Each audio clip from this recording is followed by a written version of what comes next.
Kita mengaji, kita berdakwah para salaf.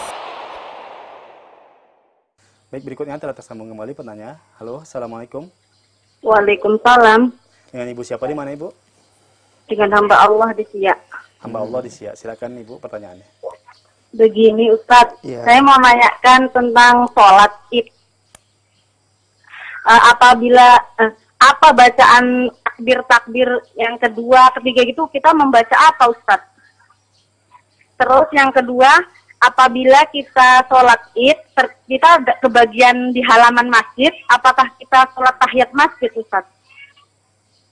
Nah itu aja, jazakumullahu khairan. Iya. Pertanyaan dari hamba Allah juga di Siak ya. Kita semua hamba Allah. Jadi bertanya tentang sholat id.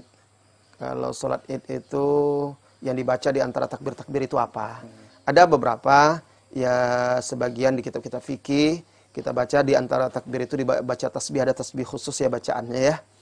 Nah, sebagian ulama lagi mengatakan tidak ada riwayat yang sahih dari Rasulullah SAW yang menyebutkan bacaan khusus di antara takbir-takbir itu. Dan ini pendapat yang paling kuat.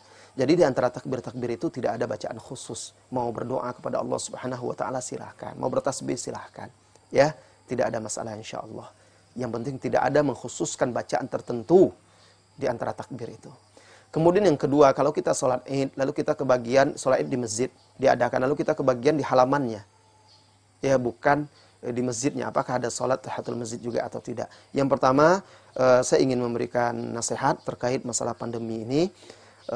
Saya ingin, kalau memang pemerintah kita, pemerintah misalnya Kabupaten Siak, ya, atau pemerintah provinsi kita secara menyeluruh sudah memberikan arahan agar kita tidak melakukan sholat id beramai-ramai di tanah lapang atau di masjid, maka yang terbaik adalah mematuhi arahan dari pemerintah kita. Kalau memang seandainya di tempat Anda itu pemerintahnya kabupaten ini membolehkan, pemerintah dan ulama di sana membolehkan misalnya, karena, dan apalagi Siak sekarang saya dengar bertambah terus ini. Siak saya mengikuti berita bertambah terus jumlah positif virusnya. Nah, ini jangan dianggap remeh dan disepelekan.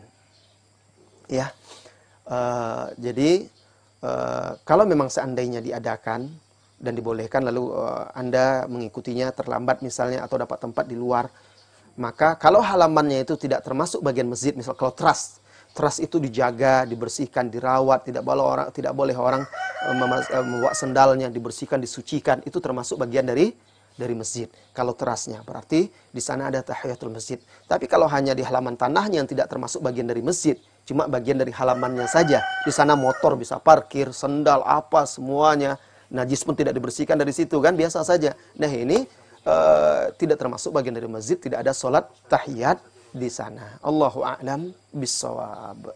Baik, syukur Ustaz atas jawabannya dan semoga dipahami oleh yang bertanya dan kita semua yang mendengarkan.